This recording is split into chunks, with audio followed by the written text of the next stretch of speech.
Time is 7:01. I'm going to call this Council Public Planning meeting to order.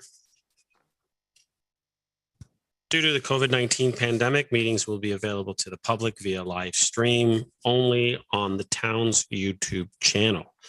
To participate electronically, please visit aurora.ca/participation. We'd like to start by acknowledging that the land on which we live and work is the traditional territory of the Wendat, the Haudenosaunee, and the Anishinaabe peoples, whose presence here continues to this day. Aurora is part of the treaty lands of the Mississaugas of the Credit and the Williams Treaties First Nations. We acknowledge and thank them for sharing this land with us. A shared understanding of how the rich cultural heritage that has existed for centuries and of how our collective past brought us to where we are today will help us walk together into a better future.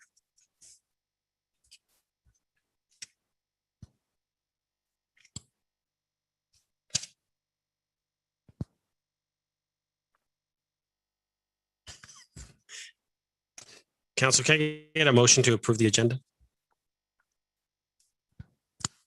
Councillor Kim, seconded by Councillor Gilliland.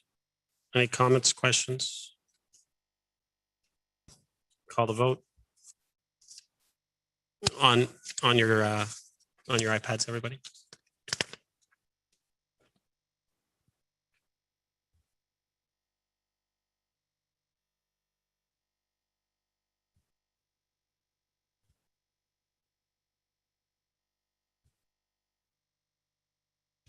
Mr. Mayor, you're going to have to, sorry, mine isn't working.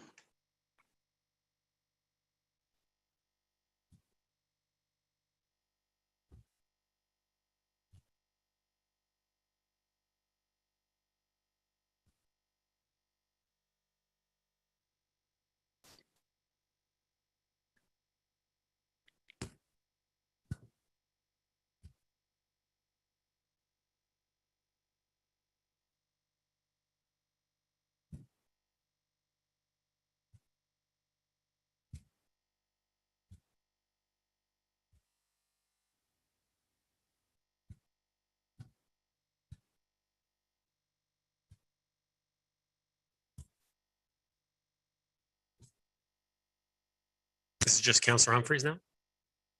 One sec, Councillor Humphreys. And wait, so Councillor Humphreys, your vote? Yes. Thank you. Councillor Gardner?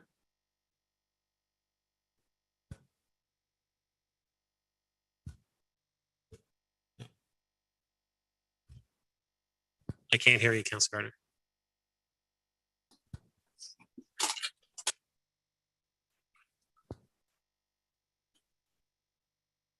Councillor, your vote on the agenda? You're still on mute. So I just did it online. Oh, you just did it online? Okay, thanks. Thank you.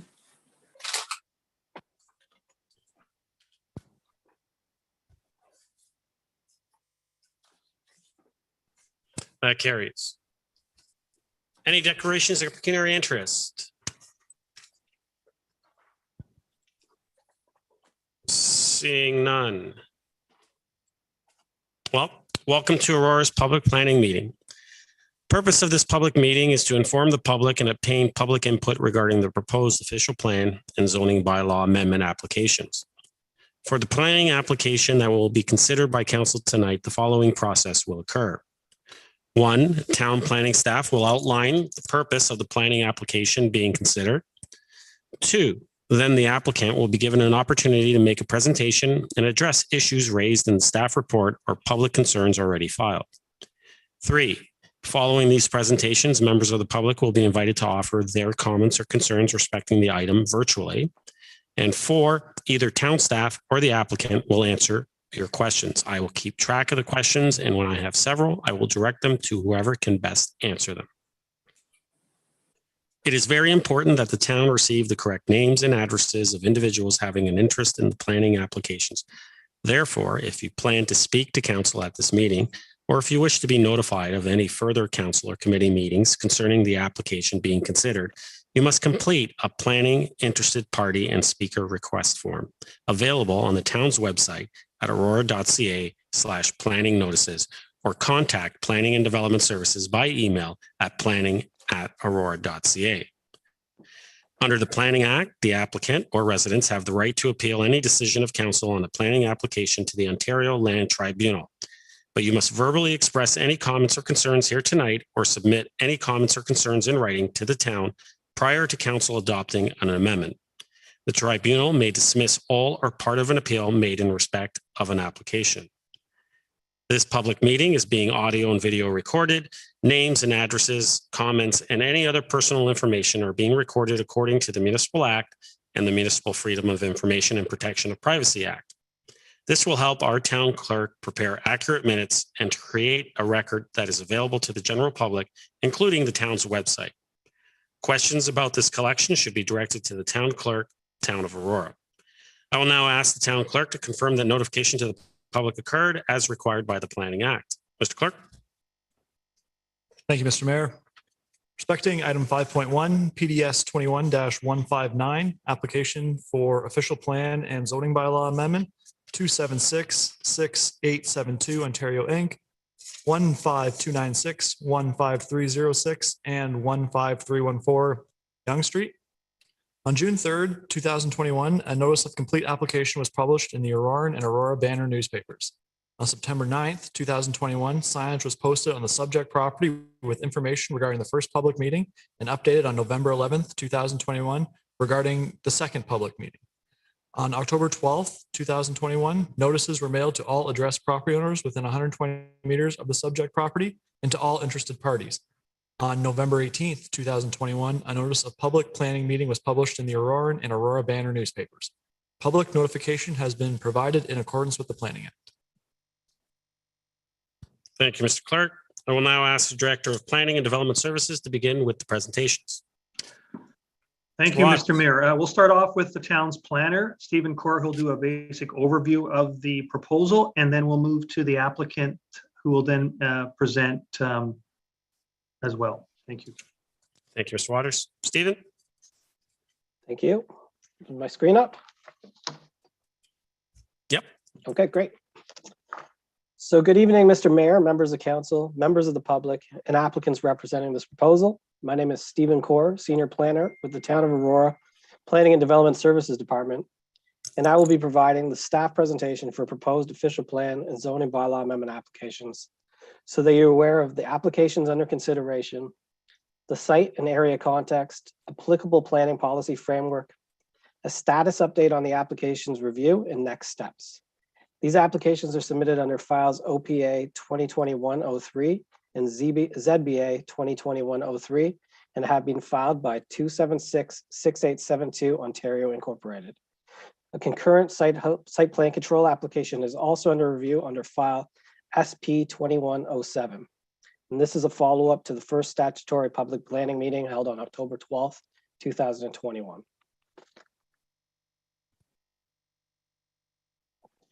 The subject lands are outlined in orange on this slide and consist of three properties municipally known as 15296, 15306, and 15314 Yonge Street. The site is located at the southwest intersection of Yonge Street and Irwin Avenue. It has a total lot area of approximately 0.4 hectares or 0.99 acres and has an approximate frontages of 85.8 meters on Yonge Street or 281 feet and 50.2 meters or 165 feet on Irwin Avenue.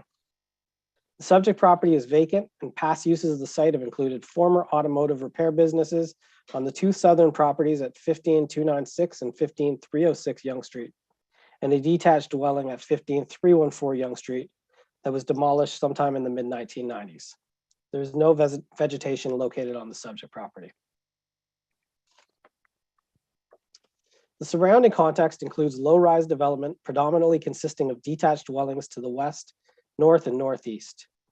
Properties to the north across Irwin Avenue and east of Yonge Street are within the Northeast Old Aurora Heritage Conservation District. The 6-story apartment building with commercial units fronting Yonge Street at grade is located east of the subject lands across Yonge Street. A multi-building 4-story stacked townhouse development abuts the subject property to the south and southwest. A 6-story residential apartment building is located further west of the subject lands on Matchell Avenue, and a mix of commercial uses are located further south of the subject property along Yonge Street and Wellington Street. The subject lands are designated urban area in the Region of York official plan, which also identifies Yonge Street as a regional corridor, which has policy supportive of intensification for the site and corridor. The subject lands are designated Aurora Promenade, Upper Downtown, and the Town of Aurora official plan, which permits dwelling units located on the 2nd story or above of all building types.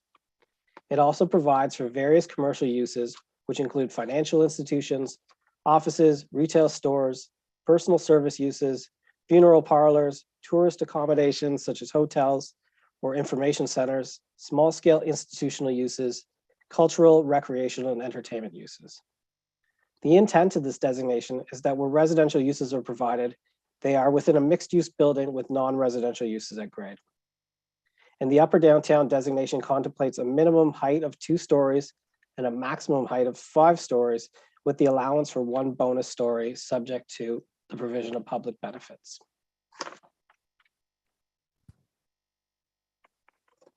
This slide shows an excerpt of Schedule B2 in the Aurora official plan, which are the contemplated building height ranges.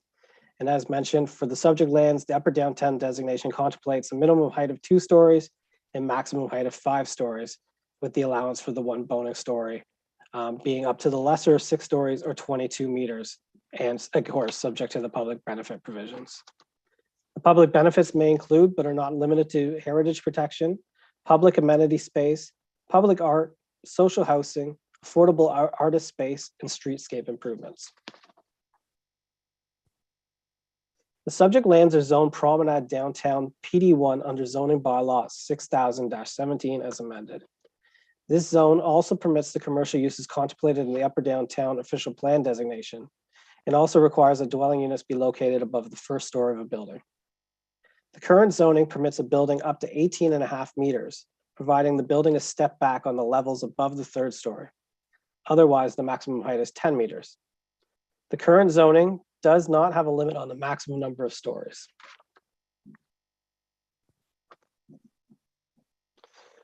The official plan amendment is submitted to permit residential uses at grade, which is not permitted by the Upper Downtown designations.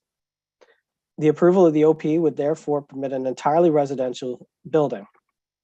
The official plan amendment also proposes to permit an increased metric building height of 23.5 meters, whereas the OP permits the bonus 6-story or the lesser 22 meters, and to allow an 8-story form at the building rear, resulting from the site's existing grading conditions.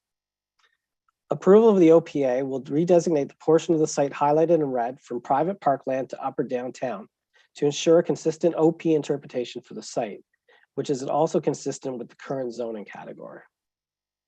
This area proposed to be redesignated is approximately 7 square meters or 75 square feet in area.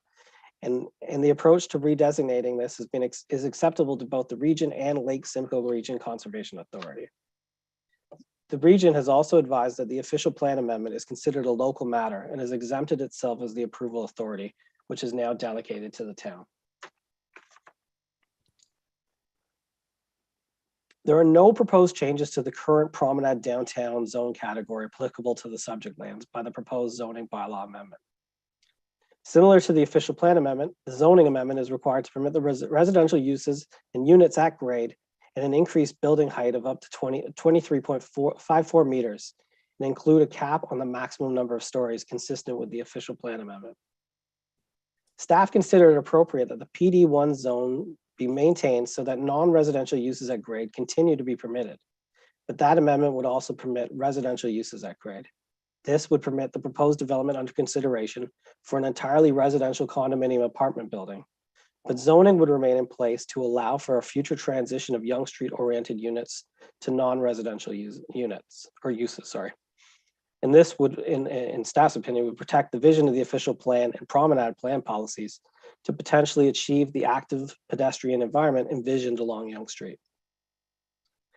In addition to land use, the zoning amendment also proposes to reduce the amount of required indoor amenity area to permit a total of 274.1 square meters as common indoor amenity area space. whereas the bylaw requires 1,224 square meters, or the equivalent of 13,175 square feet. The applicant is satisfying the outdoor amenity space requirements through a combination of common space and private balconies, terraces, and patios, totaling 1,382.1 square meters, or 14,876 square feet, where the bylaw also requires 1,224 square meters. To address technical interpretation of the zoning bylaw, the amendment also proposes to deem Yonge Street to be the lot frontage. And this ensures yard requirements are interpreted as intended, for example, by ensuring that the limited surface parking is within a defined rear yard and behind the building. To date, the second review of the applications has been completed, with comments provided to the applicant. The applicant has filed a third submission earlier in November, which is currently under review by staff and external agencies. In reviewing the application, staff are assessing the proposed community benefits to substantiate the increased building height. The applicant is proposing streetscape improvements and the public art location at the Yonge Street and Irwin Avenue intersection.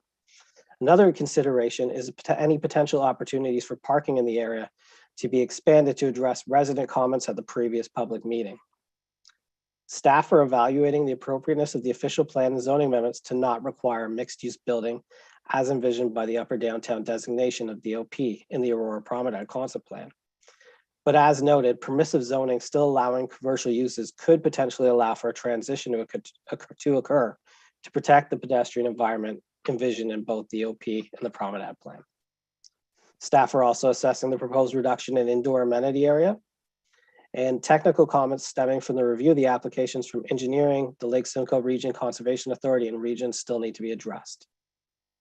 Flooding in the area was identified as a concern by Public Works and Development Engineering, which is affecting Wellington Street West and properties on Irwin Avenue.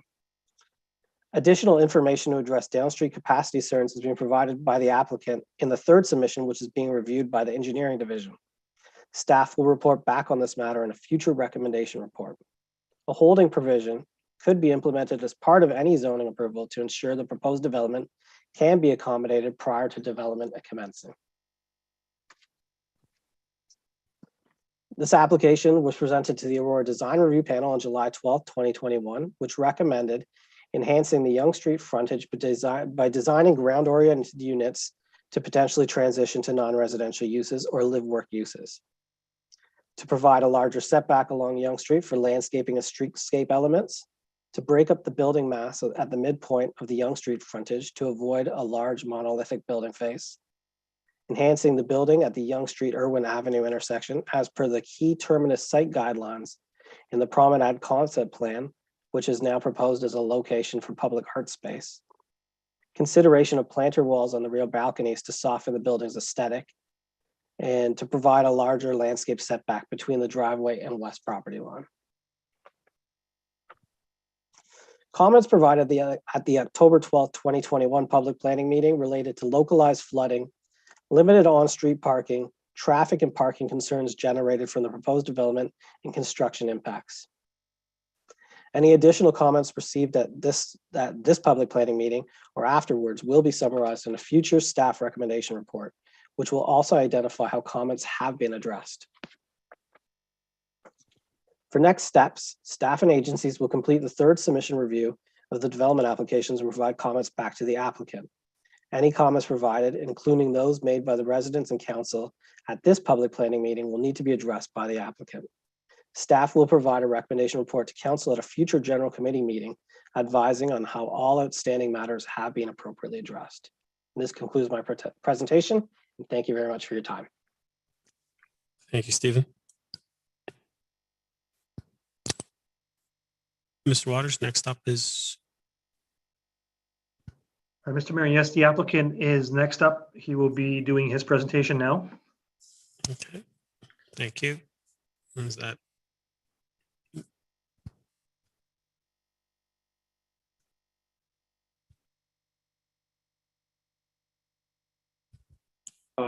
Good evening, Mr. Mayor, members of council, and the general public and my colleagues who are here tonight. My name is Hordad Gandhari, and I'm one of the architects at Icon Architects, and I'm here with my colleague, Venus Zakari from Icon Architects as well. I'd like to start by, if someone could put up our presentation, that would be great.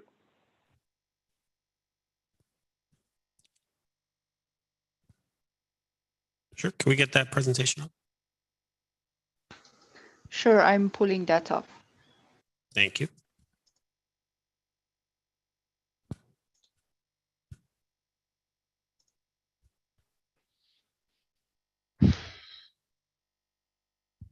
If I could do that myself, I'm more than willing to do that. Can I do that myself from my end? Yep, I believe you can. All right, so I'm just going to do that. Give me 1 second.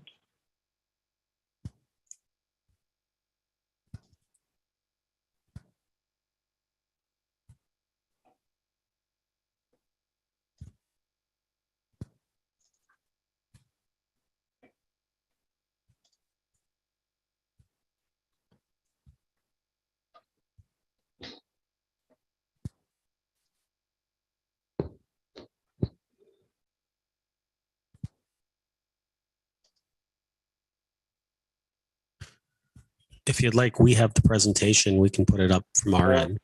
I've got it. Oh, okay. Here we go. Thank you. Yeah. Okay, my pleasure. So my slide is showing the Google map and the location of where the site is. Stephen basically went through the location of the site and what's around it pretty extensively, so I'm just going to skip this one.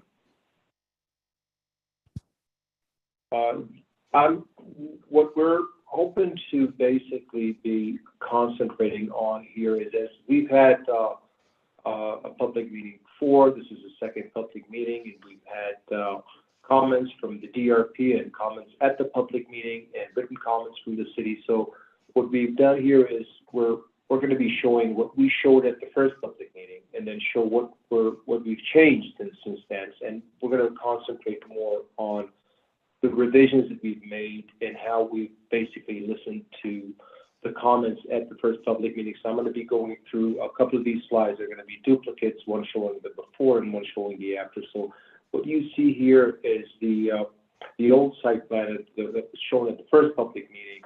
And just to go through it for people who've never seen this before, this is a multi-unit residential development.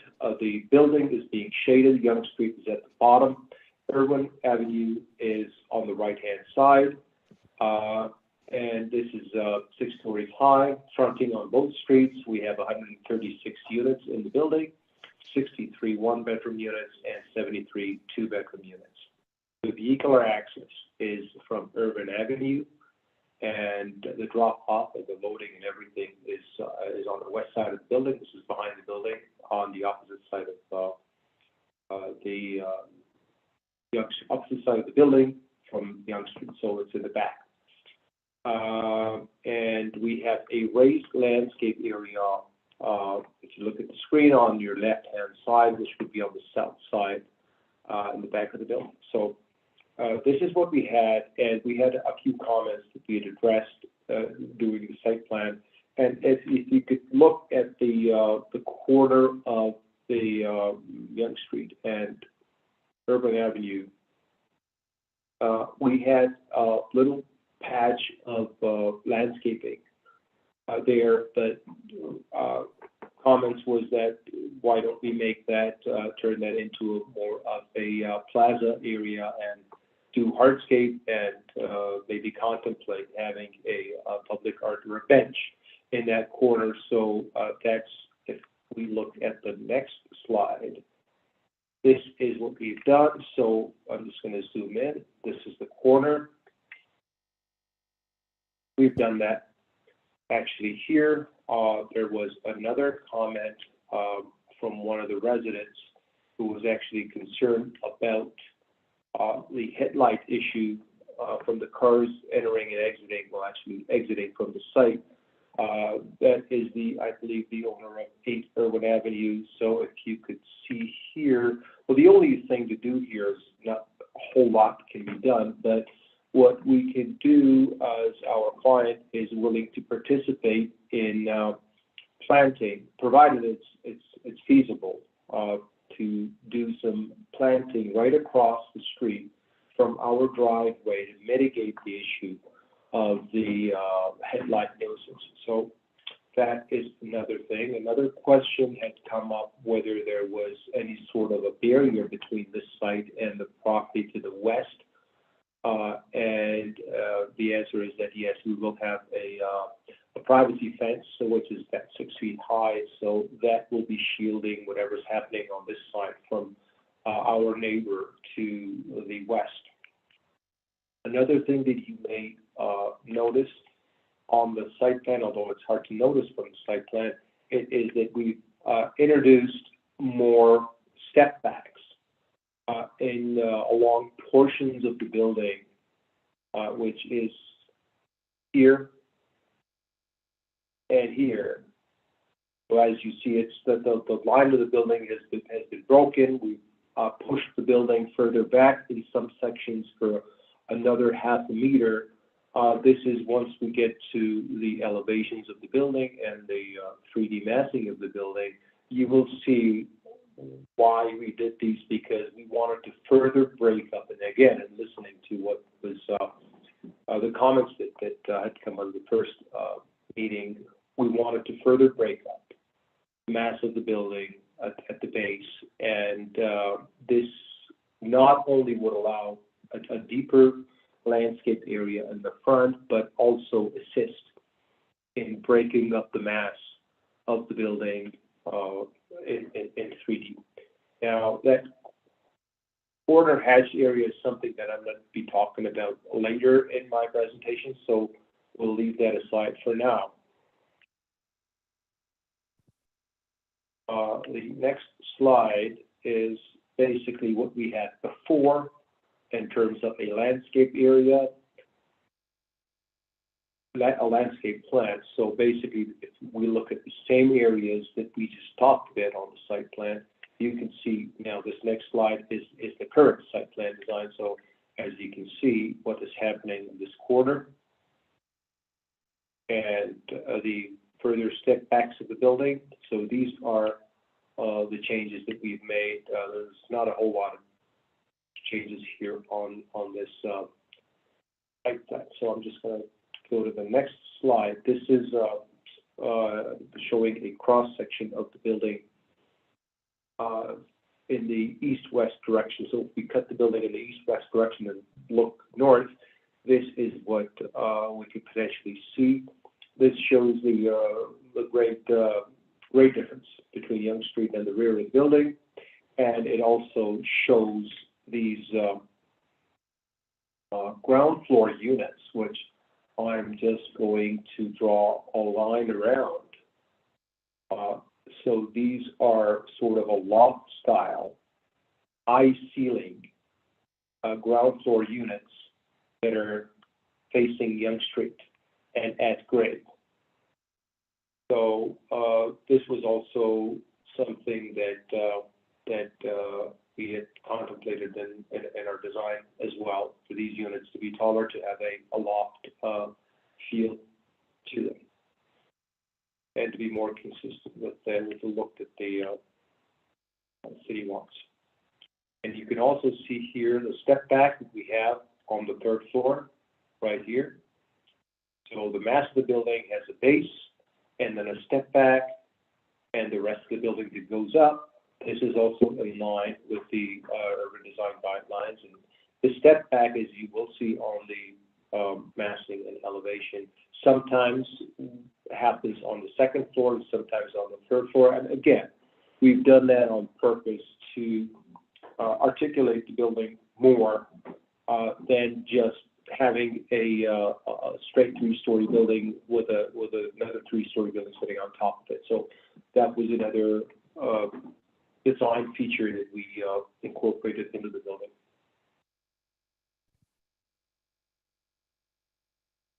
Next slide. This is a streetscape elevation, meaning At the top, you see our building looking at it from Yonge Street.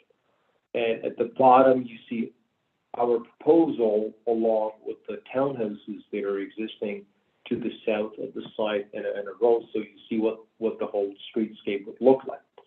Now, again, this is what we presented at the first public meeting, and the comments were, you know what, we've got a building that's, the base of the building has been split in half with that white entry feature right in the middle. So this had broken up, we've eventually broken up the facade, the base of the building, which is the three-story brick portion. We had broken it up in terms of height, as you see here. And we had also broken it up with the entry feature in the middle. So we had a base building that was divided in half. And one of the comments was that, you know what, if you could further break up the mass of the base of the building, and also if we look at the site plan, I'm going to just show you here, Catherine Avenue is approximately here in front of this portion of the building, and we were asked to look at accentuating this portion to be a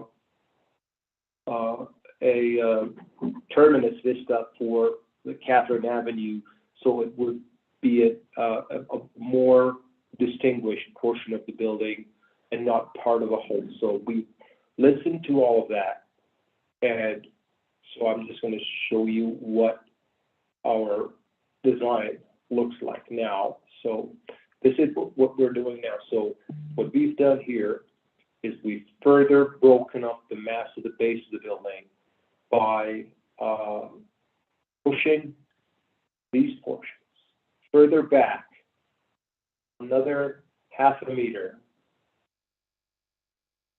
for the brick portions to be proud and the white portions to be further back.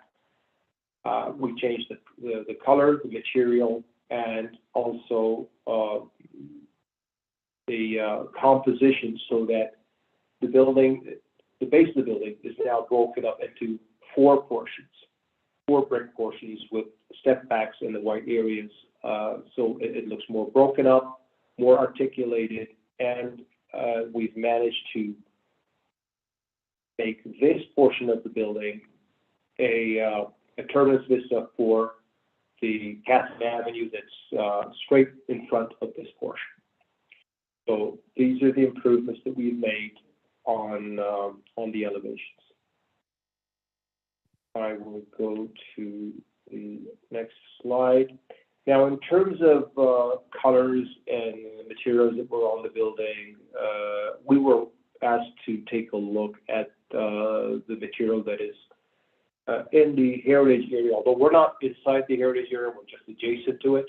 But we were asked to take a look at what is prevalent in the neighborhood, what could be found in the neighborhood, and we went and we took some pictures from Google, and we looked at the color compositions, and we found we are showing here basically that the color composition that we have on our building is basically something that you can easily find within the Heritage District, which is white and dark gray and then different shades of gray, that these are from the Heritage neighborhood, and we're just outside of it. And if we look at our building, we have these colors in mind. You look at our building, these are the exact same colors that we're using. And we're also using brick. Now, this again is the previous version of what we had in the public meeting. We were showing in the public meeting. Now, the next one is looking at the building from the corner of Irwin and Yonge Street. And now, this one is the revised massing. And as you can see, this is Catherine Avenue, and it is in front of this portion of the building, which is now more has a more individual feel to it, right across from the building. Another thing that we've done that I forgot to mention was the entry feature was smaller before, and we made it wider. We made a bigger deal out of it, and that was another comment that we had received to make the entry feature more distinguishable and distinguished, and that is why the white cladding you see here is now wider than what we had before.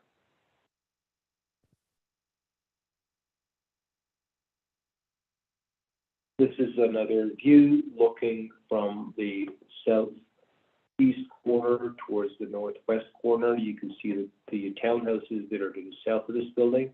Again, this is the previous presentation, and now this is the revised one. And the main difference is what you see on the base of the building.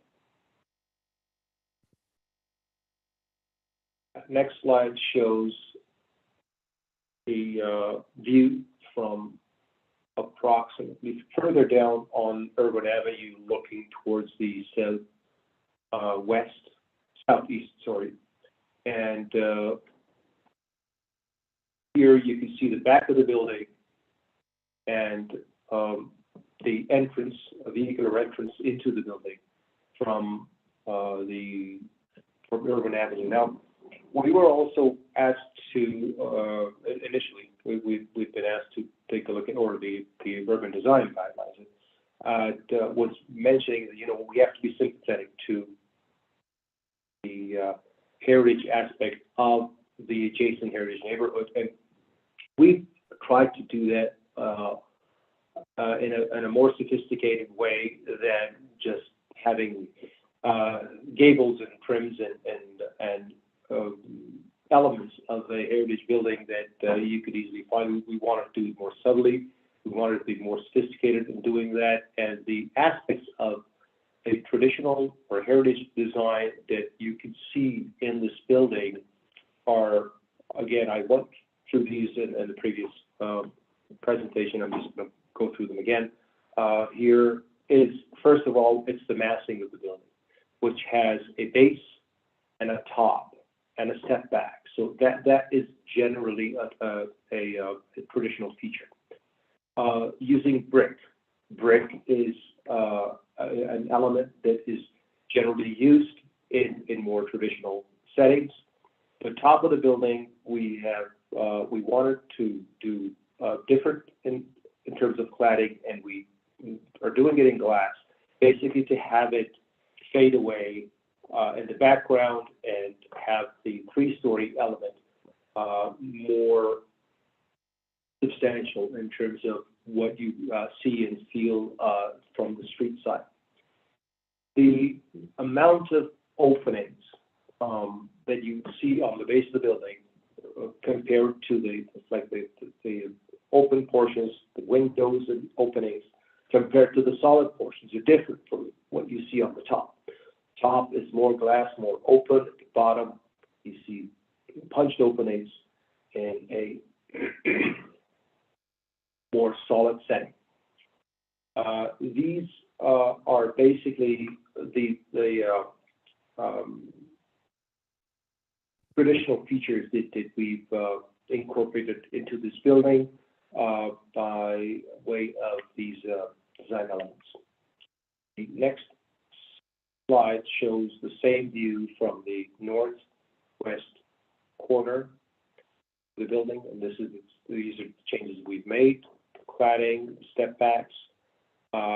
We had been asked to provide planters at the ends of the terraces, and as you can see here, that the terraces that have been created for respecting the angular plane.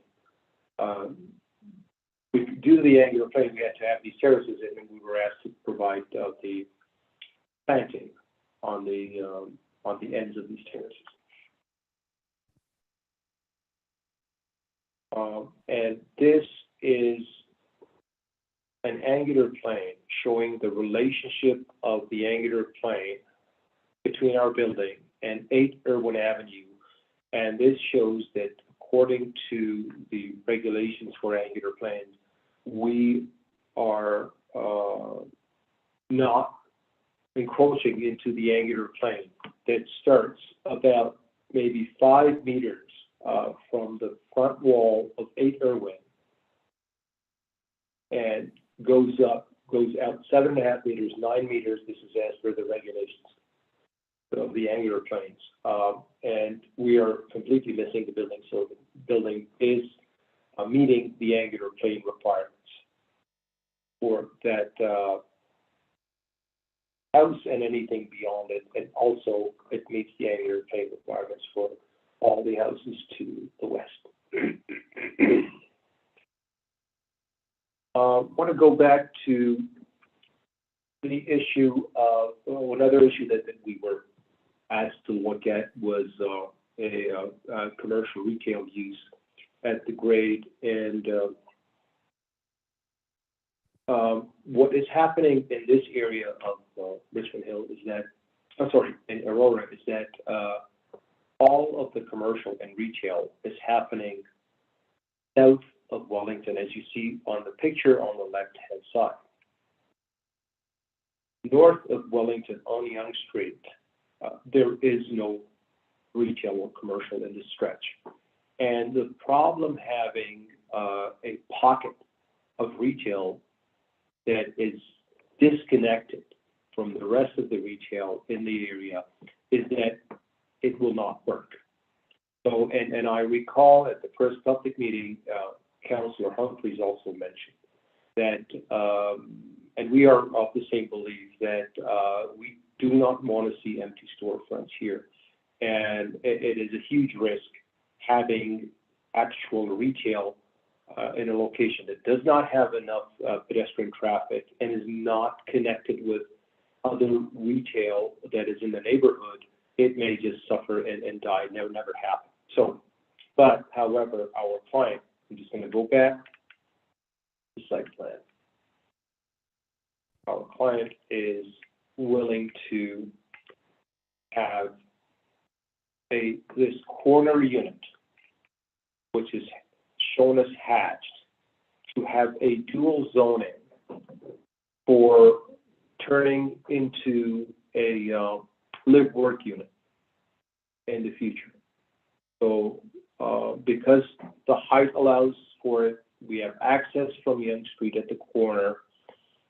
It could potentially become a live-work unit. So that is why I left this to the end of the presentation. This is basically the what concludes my presentation, and I would like to hear ask our colleagues from the our civil engineer and Mr. Paul Giocchini and Mr. Richard Pernicki of Nextrans, who is our traffic consultant, to pick up the mic, and they have issues to discuss that they would like to discuss, and I thank you very much. Thank you for the presentation. Council, we have one member of the public with us this evening. I'll go to him right now. It's Brendan Monty. Brendan, are you there? Hi, Mir. Hi, good evening. Good evening. If I can just get you to state your name and you have 5 minutes. Sure, it's Brandon Monty. I was in the previous public planning meeting for this same project, and I'll be brief tonight. I know I dragged on a little long last time. So yeah, so what we saw so far, it looks great. I mean, you know, it's nice that they did some revision. I don't have really any issues with the development itself. I mean, the streetscape view looked fantastic. I just wanted to speak tonight to basically ensure that I'm not forgotten about. You know, the town might find this update useful for future general committee meetings when, you know, to discuss how the public comments have been addressed. But since that prior public meeting of 2 months ago, you know, sadly, I'm still wondering what will be done to permanently fix the groundwater flooding issue that I've experienced and when it'll be completed. So just to give an update and kind of a timeline, since the last meeting in mid-October, David Waters called me the next day after the meeting. You know, he said the issue is going to be looked into. The mayor, Tom, you know, called me in mid-October as well and said the same thing. And, you know, David Farrow from Live came to my house in late October to check on how things are going. And Stephen Cora even gave me a call in mid-November and saying, you know, said that the solution is being looked into. So I'd like to start the repair of my foundation damage in my basement. I've been quoted just over $22,000 for the repairs, and I can't start the work until I have a guarantee this issue's been resolved. Otherwise, you know, I run the risk of getting the repairs done and then just for the damage to happen all over again if in the spring, you know, I'm experiencing this again. So my question tonight is, now that 2 months have passed and multiple town employees said the issue is being looked into, I'm wondering what the solution is. I'd just like to be filled in. You know, can anybody from town planning or from the development project team just explain to me what the fix is here? You know, this story actually made the Auroran, the town paper, on October 21st, and I'm guessing they'll probably publish a follow-up article to see what the outcome, you know, what's been done after this meeting as well. It's called Residents Already Feeling the Impact of the Downtown Condo Plan. So that's all I have. You know, thanks for listening to me this evening. Again, I support the condo project. The streetscape view we saw looks fantastic, and I'm really hoping that construction can begin pretty promptly so that, you know, the flooding situation and the issues that I've experienced can be rectified, and then they can put a permanent solution in place. That's all I have. Thanks so much. Thank you, Brendan. Absolutely. So I'll ask Mr. Waters. Mr. Waters, do you have an update on that? Through you, Mr. Mayor, we don't have a solution at the moment to deal with the systemic problem of the storm sewer and the sanitary sewer. Mr. Monty's house is in the low-lying part of the area where there is groundwater. I think he knows that.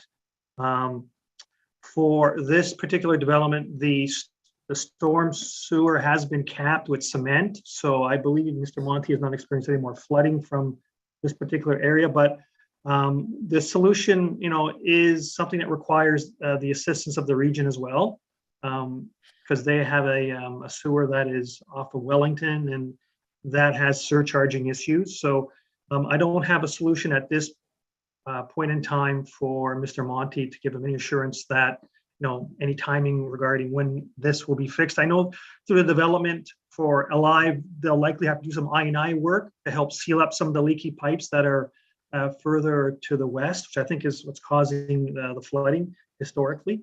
But I don't have an actual timing or solution that's going to, you know, guarantee that there'll be no more flooding in the area. Thank you, Mr. Waters. Mr. Monty, did you want to speak for a second time? Yeah, I guess briefly. Sure. So, all right. If So, I you can know, get you to, just procedural, if I can just get you to state your name again.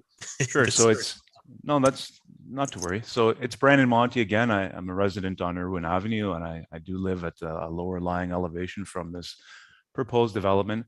So thank you for at least, you know, giving me something that, okay, there's no solution currently and something will be looked into. Again, I don't want to be forgotten about.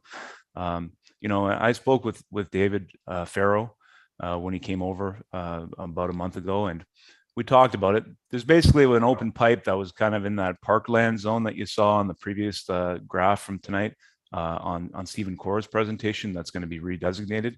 Apparently there's some type of open pipe there that they had capped off. But when they start this construction, I'm assuming all that's going to come out, including the pipe that they had capped off, and reopen this pipe situation somewhere further closer to the city line, sidewalk line. So again, please keep me in the loop. If, you know, obviously I know everything can't be done instantly, and it is a big process when you're talking about infrastructure, reworking and repairs, but I know it's a big ask, but I just please, if someone can look into some kind of solution, and, you know, before spring, when I know it's a lot of water, you know, with melting of snow and whatnot coming out my way, you know, perhaps something can be put in by that time. Thank you. Thanks again for everyone to listen to me this evening. Thank you. Thank you, Mr. Monty, and I'll assure you that we'll make sure that you're kept up to date throughout the whole process, and you're kept in mind, and we'll keep you in the loop with everything that's going on in regards to the infrastructure and the pipe in that area. Okay, I do. I really sincerely appreciate that. Thank you. You're welcome.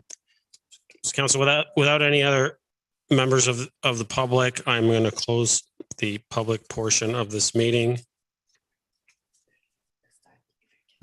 So we have one item, which is 5.1, application for official plan and zoning bylaw amendment for 15296, 15306, and 15314 Yonge Street.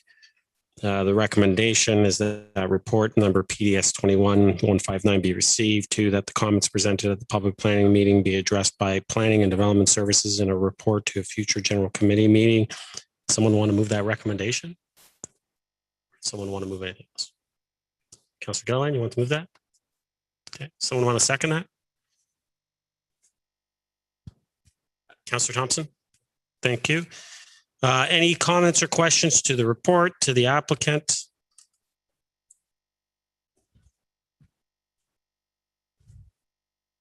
Councillor Gallo? Thank you, Mr. Mayor.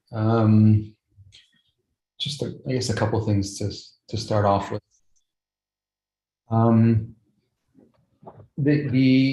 I saw, I'm not sure where I read it or who it was that mentioned it, but the glass above the 3rd floor, and in terms of, I guess, bird proofing it or reflections, or are there any issues with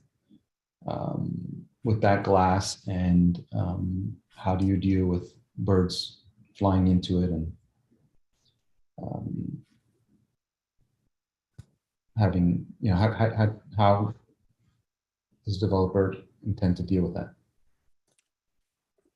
Mr. Waters, I'll start with you unless you want me to go to Mr. Farrell.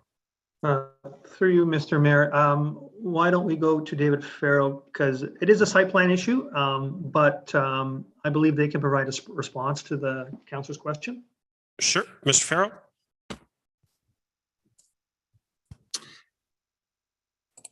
Thank you, Mr. Mayor. I believe that Hordad is prepared to respond to a bird strike glass and general practices regarding that with respect to our building. Hordad, are you able to respond to that? Yeah. Hordad? Yes, I am. Can you hear me? Hello? Yep, go ahead. Yeah. Oh, sure. Okay. We actually looked into that, the issue of bird friendly, and bird friendly requirements or bird friendly glass basically only works or is required elsewhere in the Toronto, even in the Toronto green standards, is required up to the height of the trees, and above that, all these glass towers and buildings. It is really not required, and for the height that is basically the height of the trees, our building is not predominantly glass. It is predominantly solid with either brick or metal panels or stones or other cladding. The portion of the building that is mostly glass is above and beyond the height of the trees. Therefore, the bird friendly doesn't really work there. So that is what we found out when we looked at other municipalities and their requirements for bird friendly glazing. Councillor? Okay, thank you. We can further address that, I guess, through site plan. It was a question that was asked from a resident, so I thought I'd try to get some information for them. In terms of my biggest issue with this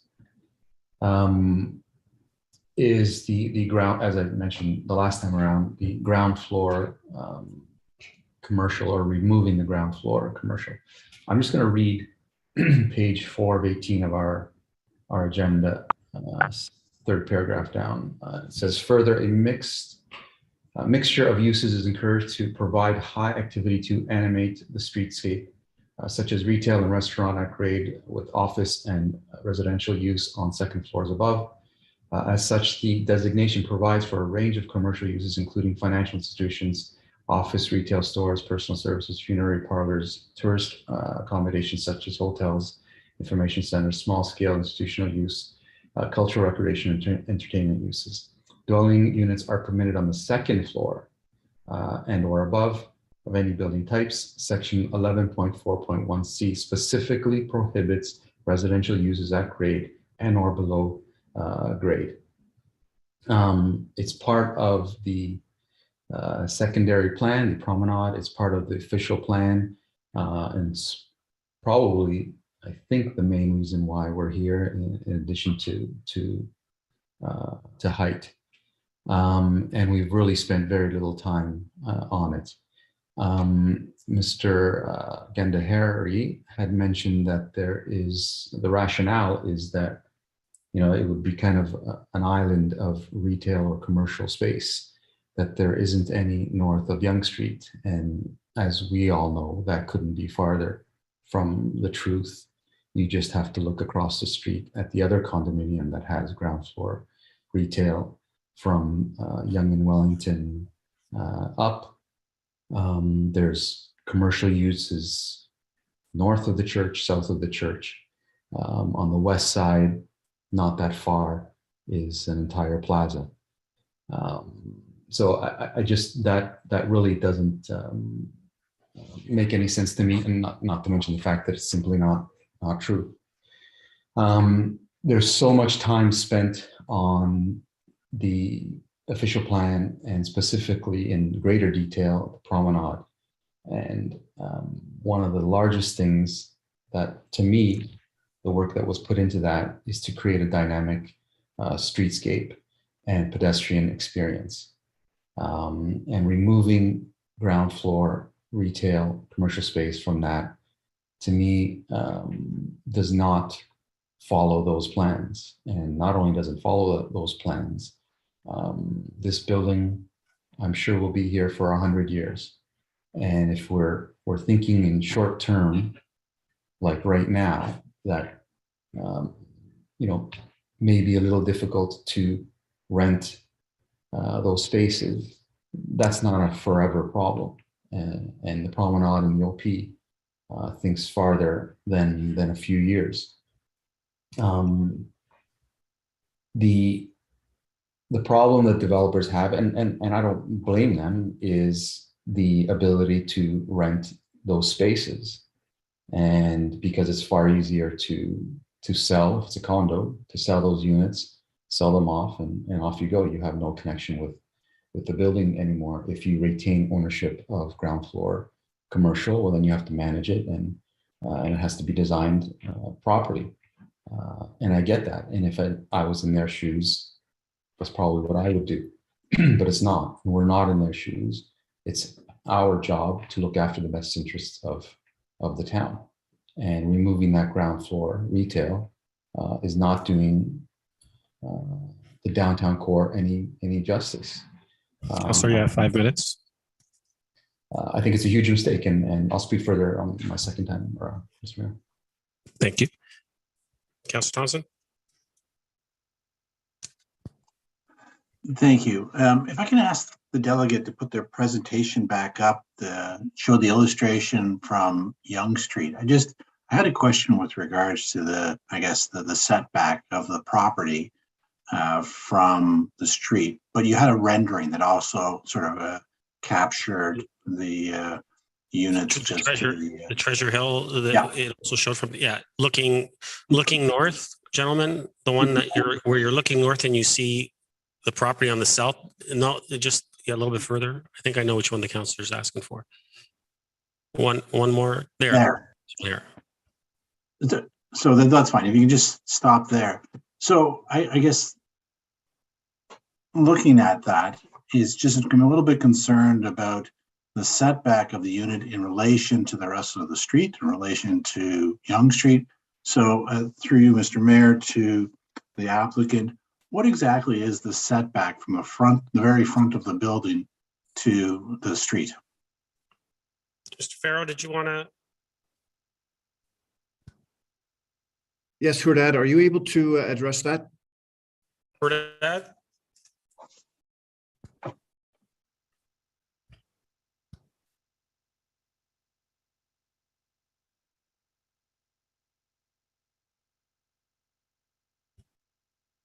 Sorry. Okay, yes. Just give me 1 second. Let me go back to site plan.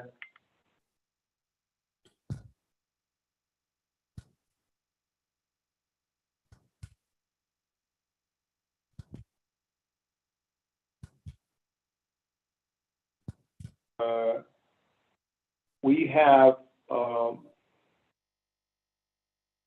the new, because there is an element of a road widening that has been implemented as well.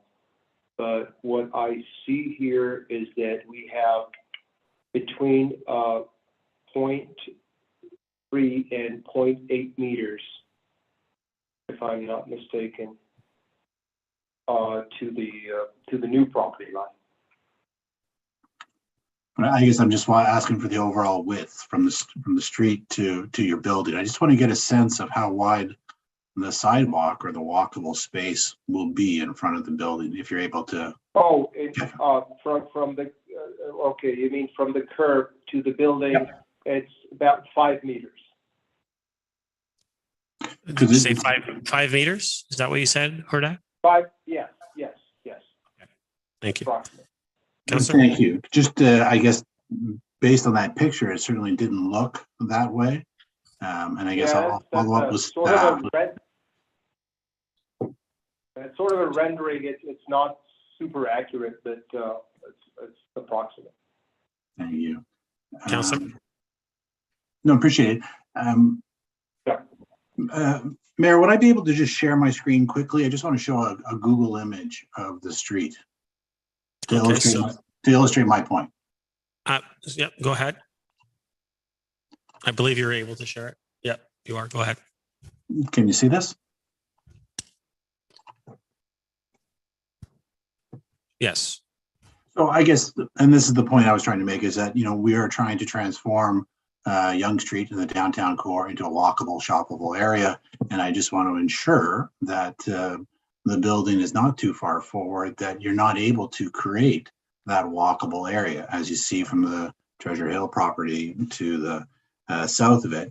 There is a little bit of a setback more so there to accommodate people. We've often talked about Yonge Street south of Wellington, that we would like to see, if you could ever start over, having the wider sidewalks, having the more walkable area. And to Councillor Gallo's point, when I think of Yonge Street and the transformation over the next 5, 10, or even 25 years, I think it's better to have the wider sidewalks and create that atmosphere than to constrain ourselves now. So perhaps through you to Mr. Waters. Mr. Waters, are you able to, clarify sort of what would be the discrepancy between the front of, or the variance between the front of this building that's being proposed and the front of the Treasure Hill? Are they flush with one another, or will they be offset with this proposed new development being noticeably more forward? Mr. Waters? For you, Mr. Mayor, both Treasure Hill and this proposed development do conform to the PD1 zoning setbacks. Mr. Clerk can provide more detail on that, but they're not seeking any relief at all from the setbacks of the PD1 zone. And so perhaps just to educate myself again, what exactly is the regulation when it comes to that setback? Mr. Waters? Through you, Mr. Chair, to Councillor Thompson, the setback requirement is to Yonge Street is 1 meter. I'm not sure what it is on the Treasure Hill. Well, the requirement for Treasure Hill would also be 1 meter. I don't know what it was actually built at, but I could certainly look at the approved site plan and kind of get that information to you. Thank you. Councillor? Thank you. I think that was just one of the concerns with regards to how that rendering portrayed that building being quite close and encroaching upon that concept of having a walkable area. So that's my comment for now. Thank you. Thank you. Councillor Gilliland. Thank you, through you, Mr. Mayor, to Mr. Farrell. And I was just wondering before with my own questions, if you had any comments that you wanted to share with the delegate that was on just earlier and in response to his groundwater issue. I know that the mayor and Mr. Waters also spoke, but he also mentioned your participation. So would you have any comments to add? Mr. Farrell? Yes, we've actually have Paul from SCS available to address that specific issue. So Paul, can you jump in here? Paul? Yes, good evening, Mr. Mayor, members of council. My name is Paul Gioacchini with SCS Consulting Group. We're the civil engineer for this project. And I just wanted to clarify this issue of flooding, because there is a little bit of confusion here. And I want to clarify that the sanitary sewer and the storm sewers are separated in this area of town. And the storm sewer that exists on the subject property is an old abandoned storm sewer from Yonge Street, came from the east side of Yonge Street, cut diagonally through the Alive property and out to Irwin. Paul, your connection's not that great. You're actually cutting in and out. I don't know if you can hear me anymore. Irwin Avenue. Looks like he's frozen, Mr. Clerk.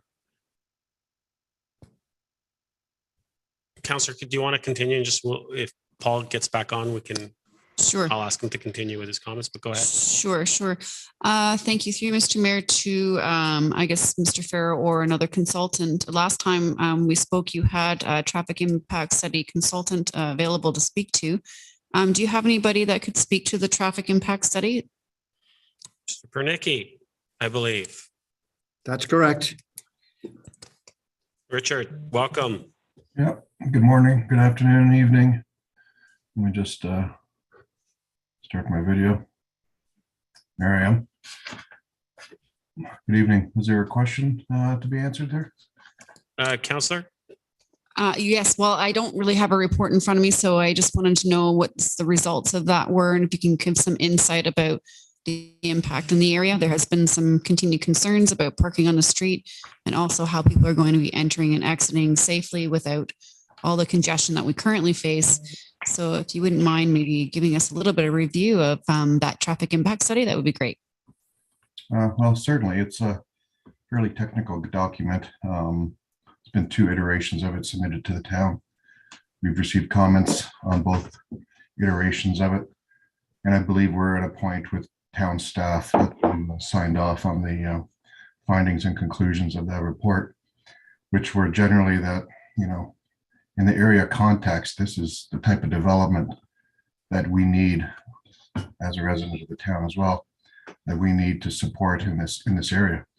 It's a obviously a transit supported development. It relies and will rely upon the infrastructure in place that's currently on Yonge Street with the transit. The Viva stops literally right at the corner. We've got the GO station, or our GO station, which is a very walkable distance away. So this is the type of development that's very supportive of those existing infrastructure needs. In terms of the impact, that's on the spectrum of land uses that generate traffic. This is on the low end. Condominium buildings generally generate traffic. In this case, we've accounted for approximately 40 to 50 trips that would be generated by the development, of which 1/3 we're forecasting to be transit or active transportation related trips, meaning the other 2/3 is vehicular traffic, which results in basically about 30 vehicular trips in the AM and PM peak hour. So, not to get too technical on the numbers, but we're talking about 1 vehicle every 2 minutes in the peak hour. These, once again, you look at the condominium building across the street, it generates at a very low rate. I live off of John West, where those other 2 6-story condominium buildings have been built recently, and it's a very quiet type development. So it's not to say there's not going to be any traffic, but through our analysis, we found that it is manageable, and the access is sited at the most appropriate location, being off of the side street Irwin and at the far westerly limit of the site, which allows for good sight lines and setback from Yonge Street. So generally, the site has been designed and accommodated for quite well. no improvements are suggested to the road network. We did identify some TDM measures that should be implemented. These include bike parking, which I believe is met. And I believe we are meeting the vehicle parking requirements as well of 1 space per unit, which also conforms to a TDM type measure, transportation management measure, which has the effect of reducing vehicular trips and moving trip making to alternative forms of transportation. So these are all elements that help reduce the dependency on single vehicle trips and automobiles. So all that analysis is contained in the 2 reports I've prepared. Thank you, Mr. Bernicki. Counselor? Thank you. I appreciate that because I know that we all kind of wanted to have a little bit more insight on what those results were. I did read in the report that you did include extra bike storage to encourage the active transportation. And I understand there is a park close by and we want to encourage people to ride their bike where they can. Interestingly enough, that you said that I guess 2/3 would be vehicular. I guess the other 1/3 would be more active transportation. So that's good to hear. I'm not convinced on that left-hand turn though. If someone wants to go south on Yonge from Irwin or go east on Wellington, it'll be interesting. And I'm sure that you guys have looked at that angle, but maybe that's something we'll have to look at with the region as far as the light. Not sure if that's something they would agree to, but I foresee that that could be a challenge down the road. That's just my only comment back to you. Through Mr. Mayor to Mr. Farrow or Mr. Waters, actually. I did read in the report about the height of the building and obviously with the zoning, with the bonusing with section 37 and the community benefits. And it did say in here you were working with the client to provide some of that. And I did read that there was some public art consideration. And I was just wondering if you had any specific details on some of the things that you're considering. Mr. Farrow?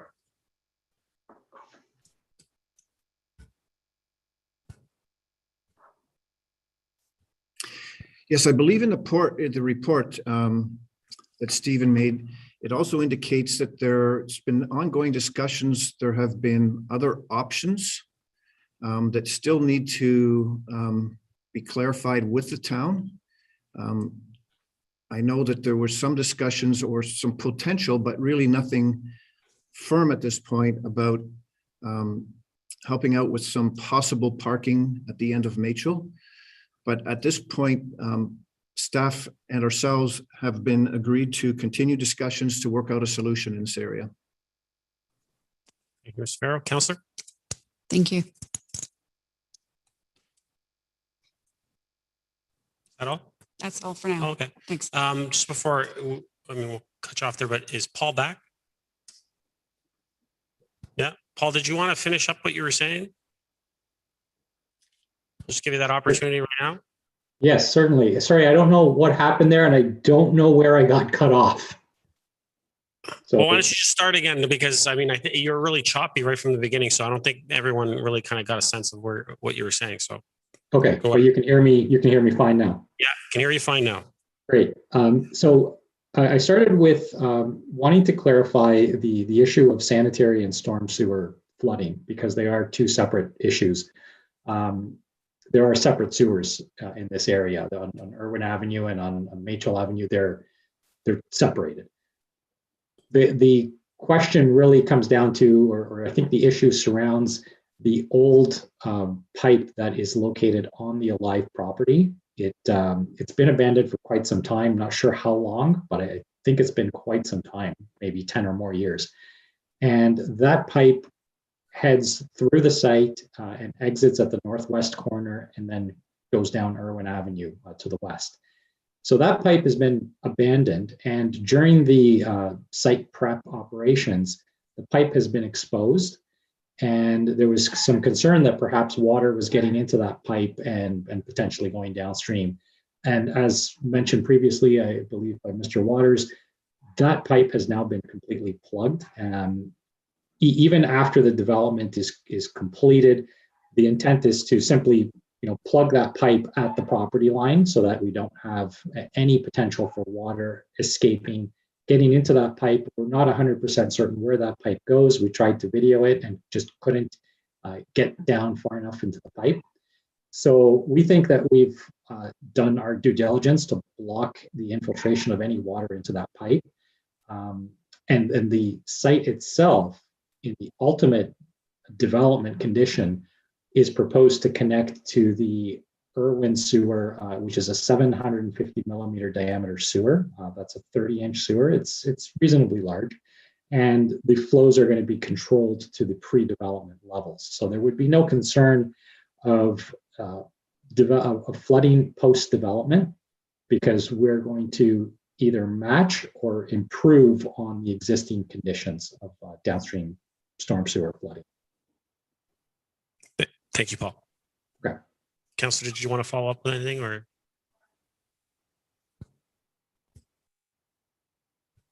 Go ahead.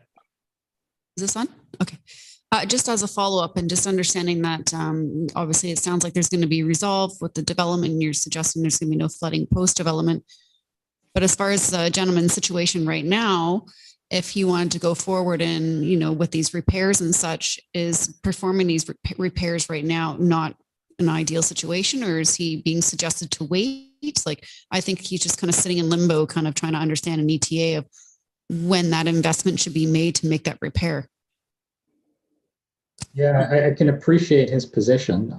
It's difficult for us to say, to make that call. I mean, ultimately, the problem seems to be potentially it's either high groundwater or potentially this abandoned storm sewer, which we've made sure that we're not going to be contributing any water to.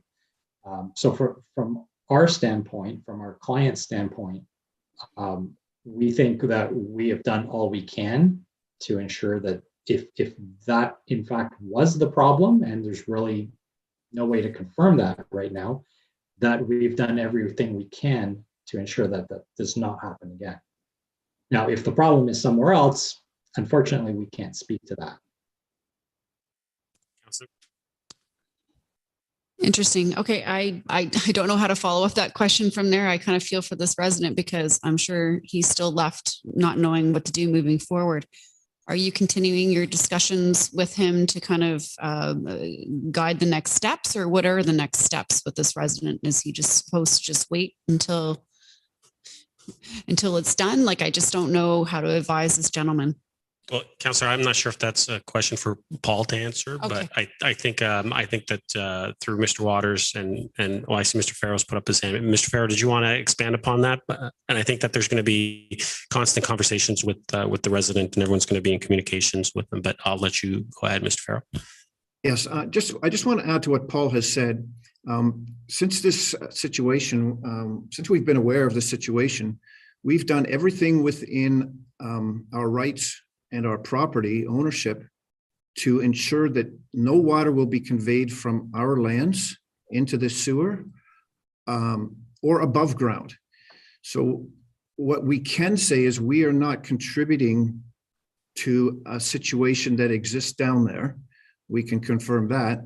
What we can't confirm is if that situation can be resolved by only ensuring no water from a particular location, such as our property, will solve a potential bigger problem that involves an abandoned sewer that we have no control over beyond our own property. So basically what Paul has said, we've done all we legally can do within our own limits to ensure no water is conveyed from our property.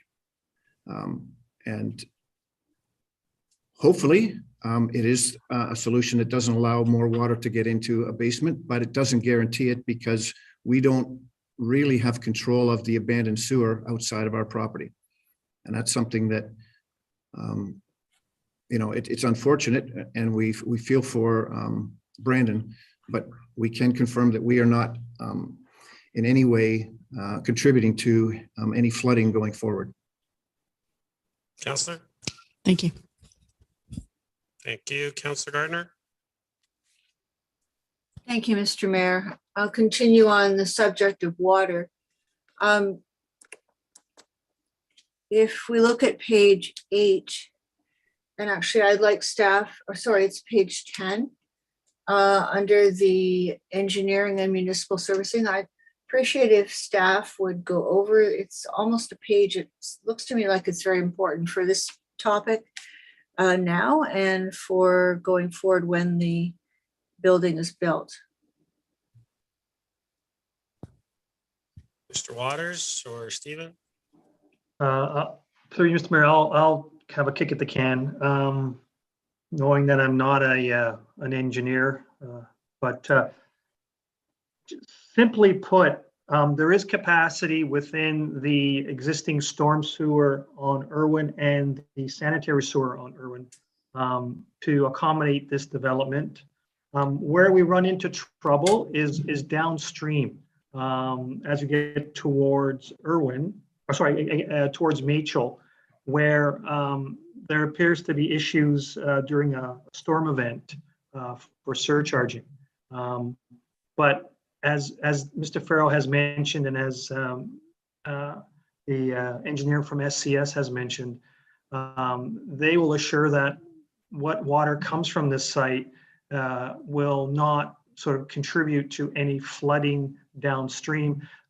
As I mentioned earlier, it's a systemic problem with the infrastructure downstream. It's old, and in many cases, there are pipes that nobody knows where they go to. It's been a longstanding problem in the area, is what I understand.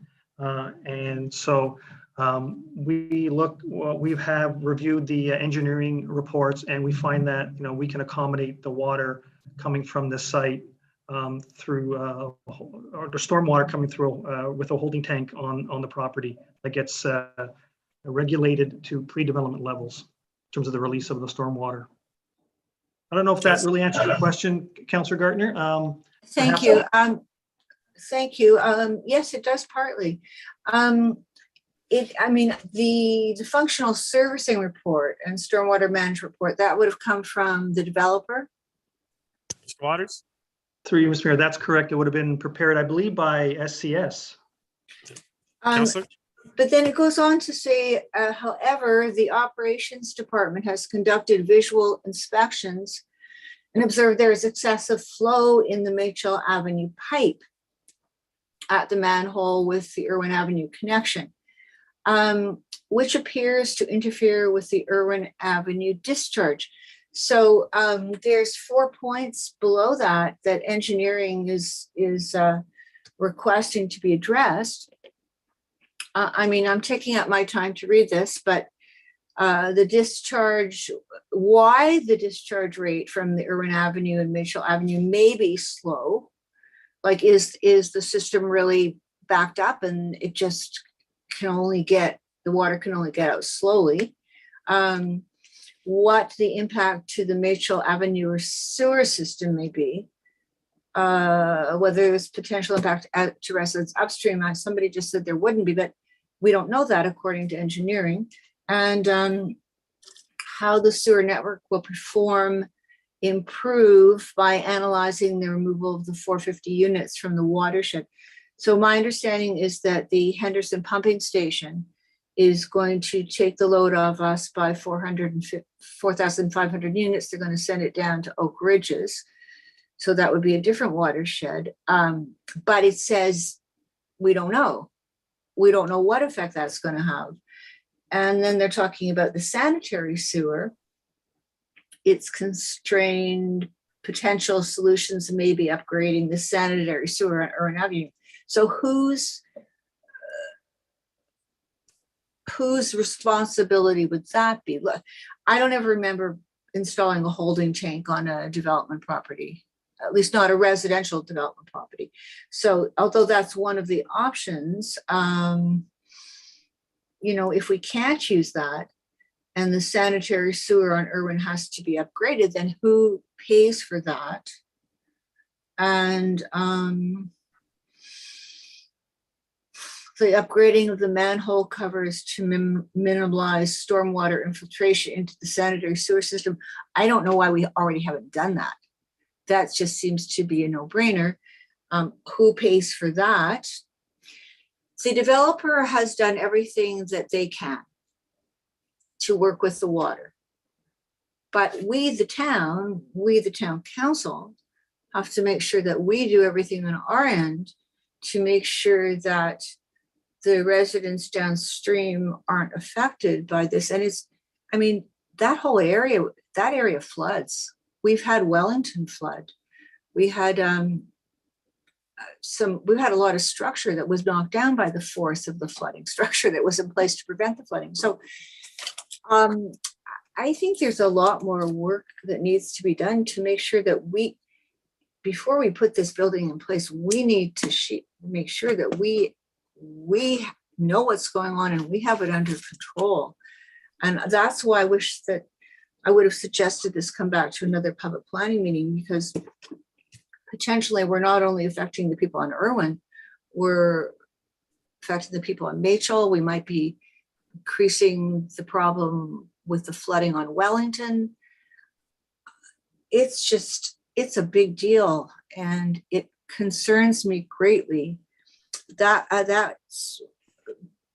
lot of my concerns are about the water, because we also have here the applicant mentioned something about he doesn't know about a high water table, but it says, but actually we have a very high water table and we have a high water pressure area in this area. It says that in our report. Councillor, you're at your 5 minutes. Thank you, Mr. Mayor. Can we please really pay serious attention to this? Absolutely. I think we all are. But thank you. I'll get you on your second time. Councillor Kim. Thank you, Mr. Mayor. I think, my perspective of bringing this back to a second public planning meeting in the October meeting was because of the water issue. It doesn't seem to me that the water issue has been resolved or there's any more clarity. But what seems to be more clear is that the developer has done as much as they can do. And it seems to me that it's more of a lack of sewage, stormwater drainage capacity issue more than anything on the development itself. So through you, Mr. Mayor, to Mr. Waters, for me, I don't want to penalize the developer, because it seems like, many of our biggest concern is the drainage and the water. It doesn't seem to be something that they're in control of. So what's the point of moving ahead to a general committee meeting with the whole provision in place? Because if this comes back to GC in the new year sometime and there's no resolution to the water system issue, then we can't go back to another GC and wait for another report. So is it not best, unfortunately, for the developer to come back to a future public planning meeting, or do you feel fairly confident that by the next GC, this will be resolved?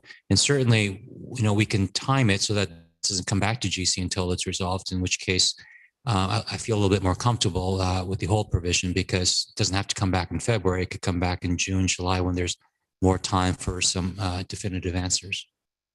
Mr. Waters? For you, Mr. Mayor, you're quite correct, Councillor Kim. That's what we were thinking as well, is that, there'll be an H applied into the zoning bylaw. The holding symbol would have criteria regarding the lifting of the H, and dealing with these downstream storm sewer issues would be part of lifting the H. We're in the third submission, and these kind of technical issues still need to get resolved. They're not typically resolved at a public meeting stage. I mean, they are brought to your attention and also the public's attention as part of the public meeting process. And then we receive the feedback, but the ongoing technical work still continues on. So from my perspective, I don't believe there would be any value in going back to a public meeting, because we can address this as part of the recommendation report to GC in the future. Councillor? Okay, thank you very much. Thank you. Councillor Gallo, second time. Thank you. Just to continue along my train of thought, the last time I spoke, I did actually want to hear, I don't know, other members of council, maybe I'm way off in terms of ground floor retail. And if I am, I am. But I would look, because it is, to me, one of the biggest issues of why we're here in terms of, official plan and zoning change. But I did want to give the opportunity, Mr. Mayor, through you, to the development, who's ever here from the development side, to speak to the rationale of why they want to remove the ground floor residential when ROP specifically says that it prohibits residential uses at ground floor, and maybe also address the fact that, or the statement that there's no commercial north of Wellington. Mr. Farrell? Thank you, Mr. Mayor. I have Nema Blonder from Smart Density to address that topic. Nema, are you over here? Nema? Sorry, I'm just. Yes, hello. Hello, everyone, Mr. Mayor and councillors. The topic of retail at grade, I didn't hear the question, though. Are we talking about generally the comment you had in the first round, Councillor Gallo? Councillor Gallo, do you want to just restate your question, please? Sure. The question is, what's the rationale for removing the specific official plan specifically prohibiting ground floor residential? Yes. May I please share the screen with you, if that's okay? Sure. Go ahead.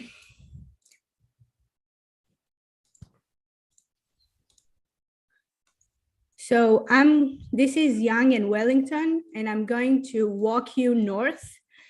So this is the townhouse just south of us, no retail. Here there is a a dentist, then no retail, like it's abandoned or closed, no retail, no retail. This is our site here to the left. And again, you can see how retail is dissolving. So retail really, first of all, needs this to be continuous in order to work well from a pedestrian experience. And I am assuming that you probably don't know me, but I am a very big advocate for mixed use development and pedestrian. I personally live a car-free lifestyle. I walk everywhere, I use transit. I understand the pedestrian experience firsthand. Here, I'll just continue walking with you.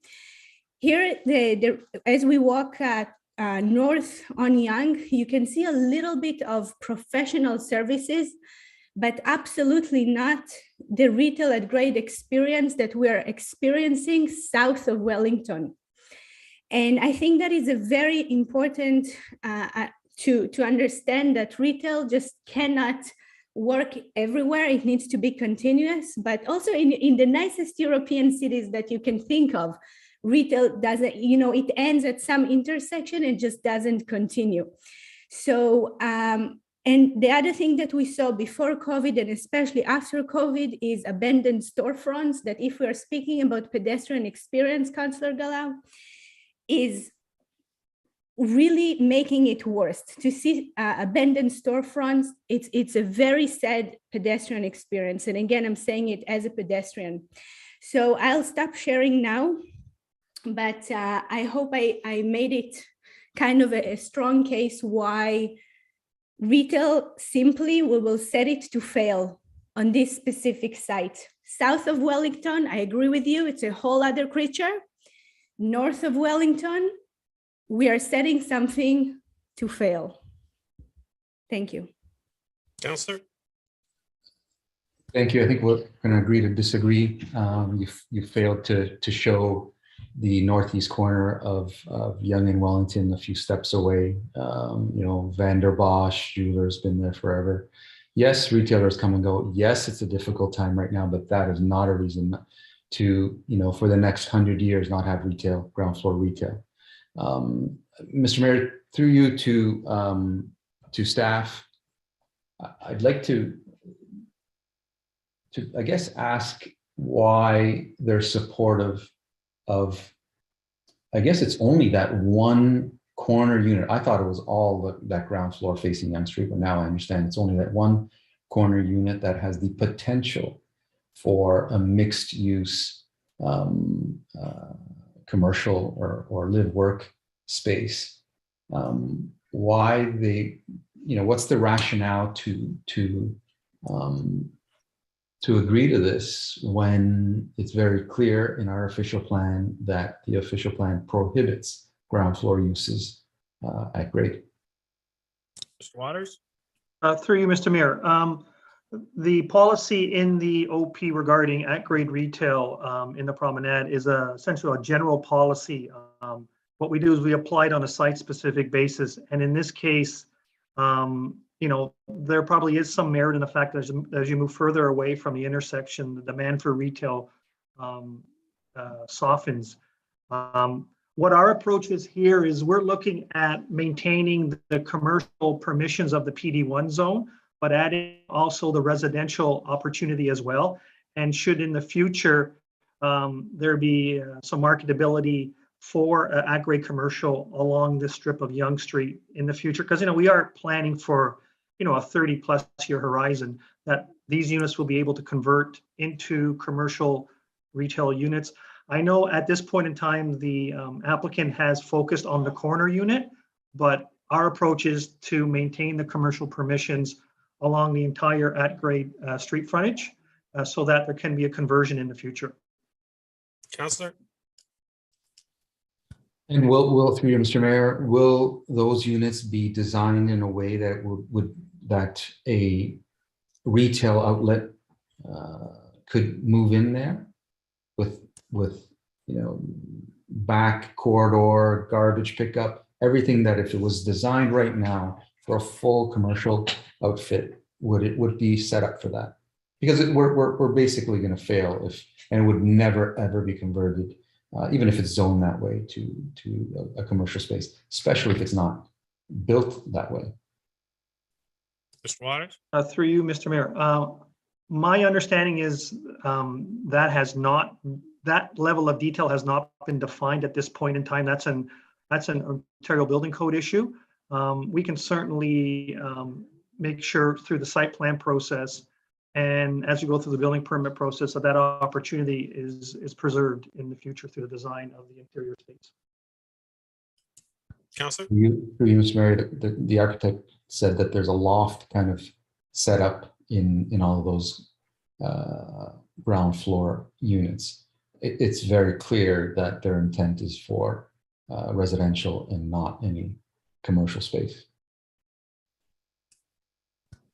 A question or a comment? A question to Mr. Waters, if they're saying that it's got a loft-like design to it currently. Through you, Mr. Mayor. As you know, buildings can be converted internally through renovation, and there are a number of older industrial buildings that are renovated to provide for either commercial or residential space. So as long as you satisfy the Ontario Building Code regulations, you can convert the inside of a building to whatever space you want to. I can ask Mr. Farrell to comment on the balance of that question if he wishes to. Mr. Farrell? Thank you, Mr. Mayor. The one thing that we do believe in talking with staff is that the height that we are proposing for residential would also work for a dual use in the future if we were able to agree to something like that. At this point, I think the best thing that best for everybody is that we would continue to have discussions with staff on this topic. We are aware that the corner unit, we thought that by offering up at least the corner unit for that potential, it has a little bit more exposure for a potential live work type of exposure. Having said that, it doesn't mean that we would not be able to discuss possibilities with staff going forward. At this point, we would need to sit down with them and hear their position on it. Councillor? If you just through you to Mr. Waters one more time, you had mentioned the official plan high level, that section 11.4.1. What does the promenade study secondary plans say to this? Mr. Waters? Through you, Mr. Mayor, I believe that is a policy that is in the official plan, but the way the official plan is written, the secondary plan is embedded into the OP. So I suspect that comes from the promenade secondary plan, which is part of the official plan. Is the secondary plan, in your opinion, a very high level document? Mr. Waters? Through you, Mr. Mayor, it is a policy document that sets out direction to be implemented through zoning and site plan. So it is, you can call it a high level policy. It's direction. Councillor? Yeah, I mean, I was there when it was developed, and we took a lot of time, and I specifically recall this concept, and I would love to hear from the other members of council on this subject, because I believe it's one of the most important parts of this development. So that's it for me. Sorry, one last one. In terms of if this goes to general committee, Mr. Mayor, that doesn't prohibit us at that general committee, if we're not satisfied, to go to another general committee, does it? I would say it would prohibit. I'd say once it goes to general committee, it would be up to us to make a final decision whether we would be supportive of the application or denying the application at that point. Mr. Waters, you can correct me if I'm wrong. Through you, Mr. Mayor, no, you're quite correct. I mean, you can approve it, you can defer it, you can refuse it. It's really in your purview to make a decision. I would assume, Councillor, we could always refer it back, but it's not something that we typically do. I would say at that point that my view would be at that point, if we get to that point and we're not agreeable to what's being presented to us, then we should be standing up and making a decision. It's all about making decisions, and we should say no at that point if that's what we believe is in the best interest.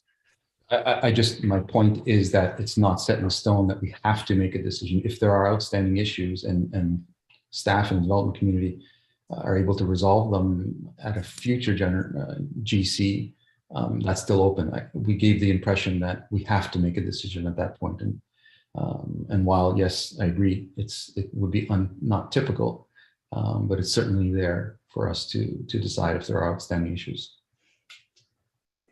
Absolutely. Thank you, Councillor. Councillor Gardner, second time. Thank you, Mr. Mayor. And I'd like to just point out that when we're talking about water issues, one of the options is to wait until the 4,500 units diversion from the Henderson pumping station, but that's going to be a couple of years. So we may be in a difficult position if we wait, if we don't send this back to public planning. I definitely agree with Councillor Gallo. I mean, this was very carefully thought out, and yes, we've gone through COVID, and yes, we're in trouble, but we're bringing more and more residents into the area all the time. And certainly with the intensification that's going to be going on along Yonge Street, I think it's short-sighted not to have this as retail. With respect to the building, to me, it's just two separate buildings with a lot going on. It has nothing to do with heritage. The idea of the terminus feature, I don't think the applicant understands what terminus means, certainly in the promenade plan and with respect to heritage. The last meeting, it was mentioned that this is modern heritage. I'm just astounded by that comment. With respect to the glass, I've done some work on the glass, notwithstanding what Toronto might have done, but the trees are going to grow, and glass is problematic to birds. And I think that we're trying so hard with our green standards and everything else to protect the environment. I think that we need to do some more work on that. I mean, there are certainly ways to get around that. We can use the glass, and there are just ways to mitigate it. And I think that, I know it's a site plan thing, but I think that also needs careful attention. And also with respect to glass is extremely, it's not energy efficient. So the quality of this glass would have to be very, very good, not only for energy conservation purposes, but also, we've seen glass slip off buildings elsewhere. We'd want to make sure that this was a high quality glass. Nobody's mentioned the amenity space. It's required is 13,000 square feet, and what is being offered is 2,500 square feet. I'm talking about the indoor amenity space. Nobody has addressed one of the main concerns of the residents, which is where are all the construction vehicles going to park while they're doing this development. And I know that they're blocking off Irwin Avenue for a bit, but sometimes a bit can become a very long stretch of time. There's a lot of things in this second report that need very careful consideration for many reasons, including the environment, the heritage district, the promenade plan, residents, water. When they built Centro, they had to come back to council. They changed their plans because they hit water. And we already have the advisement here in this report about the high water table and the pressure, and that there needs to be an alternative plan. And I would like to know if we've used a holding tank for water, sewage, whatever, if we've used it in any residential development, and maybe other places where it's been used, and how viable it is, and how much underground infrastructure it may or may not require and disrupt. So I really wish that council would think about bringing this back to another public planning meeting. I think there's a lot in here that needs to be worked on before we can be put in a position where we have to make a decision. Thanks. Thank you. Councillor Kim, second time.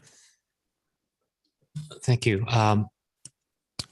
Through you, Mr. Mayor, to Mr. Farrow, if you could provide us a cleaner snapshot of what the setback would look like on Yonge Street in comparison to Treasure Hill, to the point where we could see the sidewalk, the width of the sidewalk and the boulevard, just so that we have an accurate picture, because the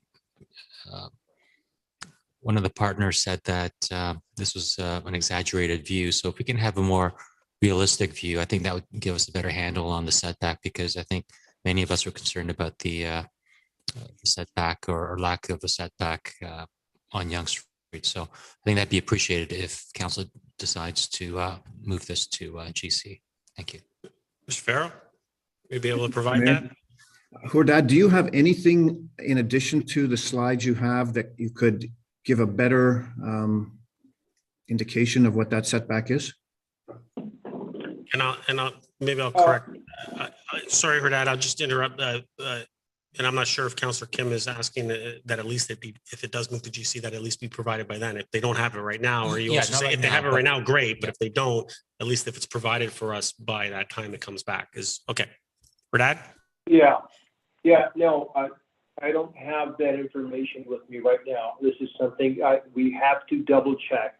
I mean, now I remember the answer that I gave you the last time I was asked what the setback is.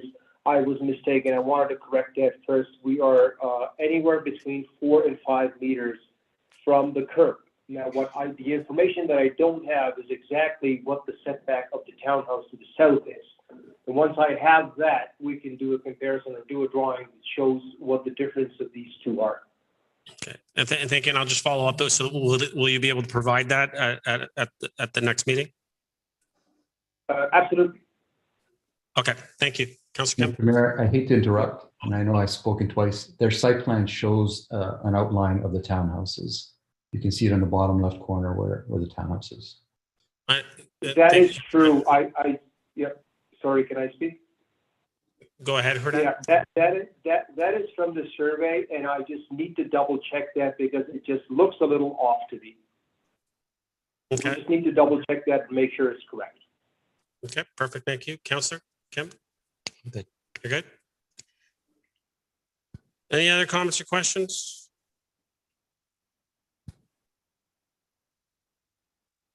Sorry, can I just mention one more thing? Quickly, yeah, because I was just gonna wrap up. Go ahead. I was gonna just mention something about the indoor amenity. The indoor amenity requirement, as Councillor Gertner said, is 13,000 square feet. That is practically one floor of this development. Like we have to do like a 6-story building and dedicate one full floor to amenity. It just does not make sense in any scenario. The industry standard everywhere else is around 2 square meters per unit. And that is what we've managed to achieve. That's all I just wanted to say was that. Thank you. 2 square meters? Thank you, Hurdan. Thank you. Is there any other comments or questions? We only have Councillor Humphreys, Councillor Gilliland, Councillor Thompson haven't spoken a second time. No. Okay. For a call to vote. Just say nothing. Nothing's being approved tonight. Obviously, there's still some things that are going to be worked on. And ultimately, we need to continue through the processing and provide those opportunities where we can work on these things. I think ultimately, and I'm going to get on a little bit of my soapbox and say that sometimes this is the reason, if we keep going back to public planning, this is the reason why the province doesn't want to give autonomy to the municipalities and allow them to have the final say in municipal decisions or land use planning decisions, because they've stated many times that we take too long to make a decision. And yes, we want to make the best decision, the most informed decision, but when we have the information in front of us, we need to make a decision on whether we're going to move forward with this or not. And to keep going back to public planning, that sends a message to the province that we're not growing up enough to continue through the process that has been developed for municipalities to make that decision for our community. We constantly talk about how we want to have this in our hands to be able to make that decision. Well, we need to step up to the plate and make those decisions. And so, once again, we are not approving anything tonight, but we're moving through the process, and there's still going to be stuff that needs to be worked on. But when it comes back in front of us, if we like it and we think that it's going to work in our community, well, then as a council, we'll say, let's move forward with this because it's in the best interest of our community and our downtown core. If we don't like anything that's being presented to us, well, then we need to step up to the plate and say no and explain why, from a planning perspective, we're saying no. Call the vote.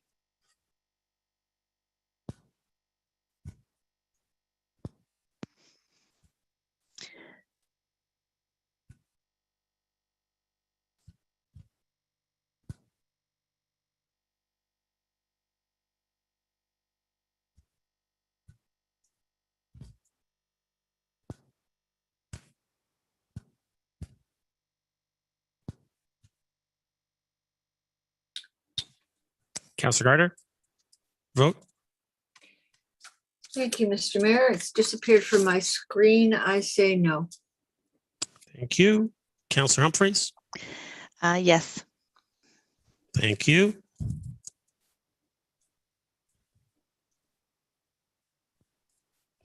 That carries 6-1.